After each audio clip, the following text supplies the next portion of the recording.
ভাই এই কাজটা করেন না, তোমার হাইটে কোলাচ্ছে না। উপস্থাপক থেকে এখন কমেডিয়ান হব না না না, একটু কপাল ঘষে দেন। কারণ আছে, কারণ হচ্ছে এখানকার মধ্যে এই এলের সবচেয়ে লাকি ম্যান হচ্ছেন উনি।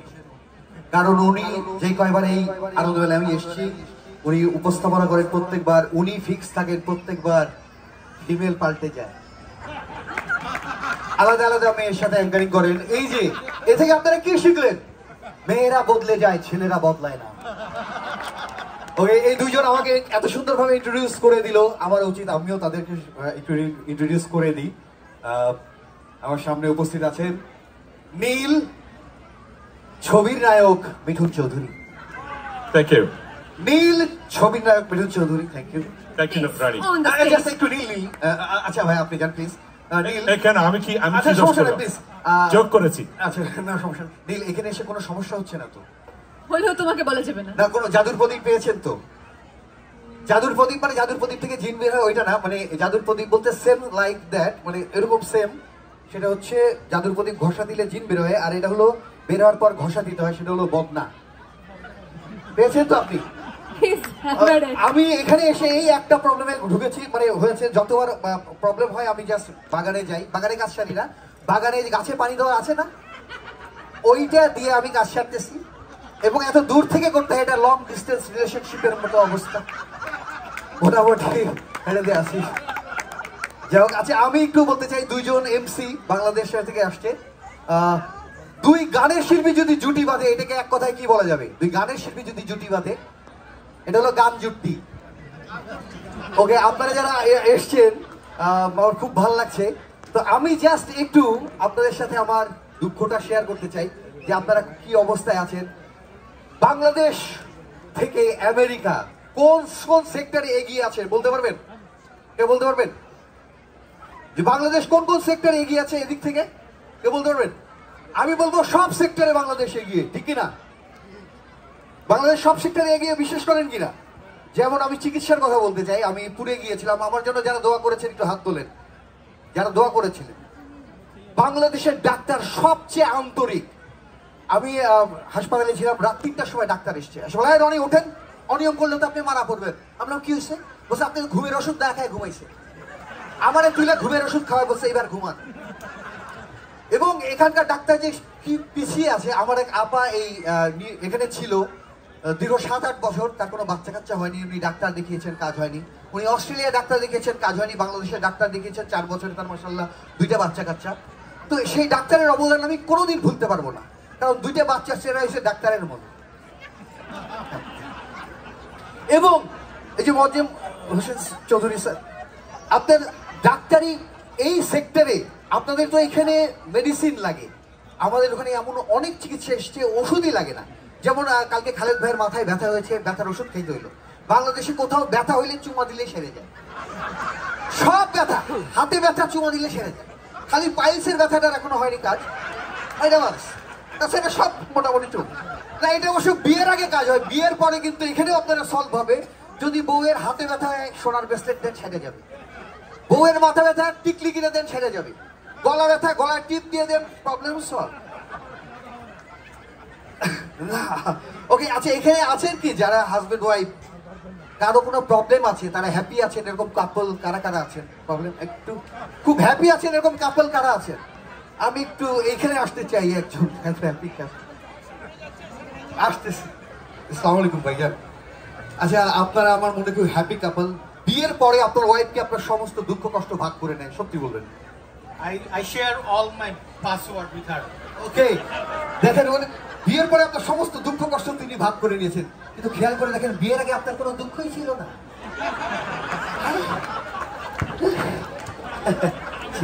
আমি জানি বাচ্চা কাচ্চা নিয়ে আপনারা অনেক প্রবলেমে আছেন, এখানকার বাচ্চা কাচ্চা, এখানে অনেকজন আমাকে শেয়ার করছে যে একটা মায়ের, একটা নারীর সবচেয়ে বড় সার্থকতা মা ডাক শুনলে, বলছে সেই ইচ্ছা আমার পূর্ণ হলো না। আমি অবাক দেখি ভিতরে 2টা বাচ্চা চিল্লায়, আমি সেই যে বাচ্চা বলছি তো মম বলে, মা বলে। আমি জানি কষ্টে আছেন, অনেক অনেক সেকশনে কষ্ট আছেন। আচ্ছা এখানে শিক্ষা গ্রহণ করতে আসছেন, শিক্ষায় বাংলাদেশ কত এগিয়ে, এখানে কারা কারা আছেন? পড়তে আসছেন কারা কারা? হাত তোলে না। এডুকেশন ভিসায় কারা কারা আসছেন? হাত তোলেন, একটু হাত তোলেন। চিন্তা করেন, এরা পড়তে আসছে এখানে, বাপ মা জোর করে পড়াতে পারেনি, এখানে পড়তে আসছে। বাংলাদেশে ছোট বাচ্চা স্কুল ব্যাগ নিয়ে যাচ্ছে, আমি বললাম কই যাও? স্কুলে যাচ্ছ? বলে যাচ্ছি না, শালার বেটারা জোর করে পাঠাচ্ছে। ওইটা জোর করে স্কুলে পাঠাতে হয়, আর এইখানে এই অবস্থা। আচ্ছা, আপনারা বাচ্চা কাচ্চা ঠিক মতো শাসন করতে পারেন? এই যে আপনার পারেন না। আমি জানি আপনারা খুব প্রবলেমে আছেন। আমি একটা আমার নিউ ইয়র্কে ভাগ্নে আছে, ভাগ্নারে বললাম ছোট, আমি বললাম মাথা ব্যথা করছে, আমার একটু মাথা একটু টিপে দাও। বলছে child labour, I don't do this. আরেকটা বললাম তুমি তো না খেয়ে শুকাই গেছো, তুমি তো চিকন হয়ে গেছো। বলছে এটা বডি শেমিং। আরে বলা যাচ্ছে না। তো আমি করছি যে তোরে কানপট্টির উপর দিয়ে বাংলাদেশ গেলে কানপট্টি গরম করে দেবো। ওই স্কুলে গিয়ে কি বলছে জানি না, টিচার ফোন দিছে যে আপনাদের বাড়িতে কে যেন ভয় দেখেছে বাচ্চা, কানপট্টি, হর্স মিন কানপট্টি। তা আমি বলে দিলাম যে কানপট্টি মিনস কান ফেস্টিভ্যাল, ওদের কান ফেস্টিভ্যালে নিয়ে যাবো। কোনো রকমে বুঝে আমি বাইচে আসছি। আমি জানি আপনার প্রবলেম আছেন। আমি এখানে আসার আগে আমি পড়াশোনা করছি ভাই, আপনাদেরকে আমার হিংসা হয় যারা পড়তে আসছে। পড়াশোনা করতে টাকা লাগে না? টাকা লাগে না ভাই? আমার ভাগ্যটা এত খারাপ, আমার টাকা পয়সা ছিল না। আমি যখন ছোট ছিলাম, আমার শিক্ষার অবস্থা একটু বলি, স্কুলে আমাকে জিজ্ঞেস করছে যে যমুনা সেতু কোন নদীর উপর দিয়ে গেছে। তা বলে এটা যমুনা সেতু যমুনা নদীর উপর দিয়ে। তো আমার স্যারেরা শিখালো না, বলবে যমুনা সেতু বুড়িগঙ্গার উপর দিয়ে গেছে। সমস্ত স্টুডেন্ট এটা শিখে বাড়ি গেছি, বাপ মা খেপে গেছে। স্কুলে আসছে, কি শিখাচ্ছেন আপনারা? বাচ্চাকে শিখেছেন যে যমুনা নদী বুড়িগঙ্গার উপর দিয়ে। তো স্যার বললো শুনেন, 6 মাস হলে আপনারা স্কুলে বেতন দেন না। ফোন করছি, লেটার বানাইছি, আপনারা বেতন দেন না। যতদিন আপনারা বেতন না পরিশোধ করবেন, যমুনা শুধু বুড়িগঙ্গা নদীর উপর থাকবে। খুব ক্রাইসিসে এই আমেরিকা আসবো বলে 21,700 টাকা দিয়ে আইএলটিএস করে আসছি আমি। May I talk in English with you? You understand? না, আপনারা আইএলটিএস করেন না, পারবেন না বুঝতে। কালকে আলী ভাই আমারে বলতেছে, রনি আমি প্রোগ্রামে খুব ঝামেলা আছে, আমি বাসায় যে একটু শান্তিতে ঘুমাতে চাইছি। আমি বললাম রেস্ট ইন পিস। ওরে মাইন্ড করছে। বাংলাদেশের এক মডেল আমার সাথে কালকে প্রোগ্রাম, ওই গাছের ওখানে বসেছিলাম। তো একটা খুব সুন্দর জায়গা। তো আমি বলতে চাইলাম যে হচ্ছে মানে আমি বসিতে চাই তোমার শীতল ছায়াতলে। আমি বললাম I want to stay under your cool petticoat. হ্যাঁ, শীতল ছায়াতলে কুল পেটিকোট। ওর মাইন্ড করে বসছে। আমি ইংলিশের সাথে সব ভাব প্রকাশ করা যায় না। আজকে প্রীতম ভাই আসবে।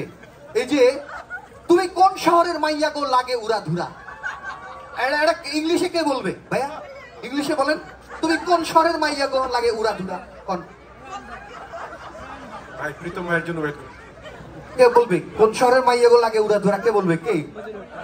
আমি বলে দিচ্ছি, তুমি কোন শহরের মাইয়া গো লাগে উড়া ধুরা, আর ইংলিশ হচ্ছে ওয়াও, জাস্ট ওয়াও। ওকে, যাও, থ্যাংক ইউ। খুবই ভালো লাগলো আপনাদের যেটুকু সময় বরাদ্দ ছিল। আমি শুধু একটা কথা বলতে চাই, যেখানে আমি দেখেছি যে বৈষম্য সব জায়গায় আছে, এখানের বাচ্চা কাচ্চারাও তাই। সব জায়গায় যে আছে বৈষম্য, বাচ্চারা বিপদে পড়লে কোথায় লুকায়? মায়ের শাড়ির আঁচলের নিচে। এখানেও আজ পর্যন্ত কোনো সন্তান বাপের লুঙ্গির লুকায় না। এখানে প্রত্যেক বাবা, এখানেও আমি দেখলাম যে সেম অবহেলিত। তো সবাই ভালো থাকবেন। আবার কখনো জাস্ট একটা লাইন বলবো, খালি জাস্ট বলতে চাই, জাস্ট আমি একটা গানের একটা লাইন বলবো। কাকে নিয়ে বলবো? জাস্ট একটা প্রশ্ন করি, দেখি উত্তর দিতে পারেন কিনা। কাকে নিয়ে বলবো? একদিন বাড়িতে খেতে বসছি, খাবার টেবিলে 5টা রুটি, মানুষ 6 জন। একজন বললো আমার ক্ষুধা নাই, তোরা খাই। একজন কে? মা। কেন এই কথা বলেছে বলতে পারবেন? কারণ আমি নিজে দেখছি বানানোর সময় 4টা রুটি মা একা খাইছে। জি, আমি জাস্ট একটা প্রশ্ন করতে চাই, একটা প্রশ্ন জাস্ট শেষ। ও খালেদ ভাই আপনি আছেন? খালেদ ভাইয়ের ছবি কালকে পোস্ট করছি, সবাই আমাকে কংগ্রেচুলেশন না জানায় বলতেছে খালেদ ভাই লুঙ্গি পরে। আমি বললাম হ্যাঁ, উনি রেগুলার লুঙ্গি পরে। আপনি তো দেখেন টেবিলের উপর পর্যন্ত। উনি কি পরে না, এটা আপনার ওকে। একটু প্রশ্ন করতে চাই, আমি যখন মার কাছে বলি মা 1 চামচ ভাত দাও, মা দেয় 3 চামচ। যদি বলি মা 1 কাপ দুধ দাও, মা দেয় 3 গ্লাস দুধ। কেন মা এরকম বেশি বেশি দেয়? মায়ের ভালোবাসা থেকে। জোরে হাততালি সমস্ত মায়ের জন্য।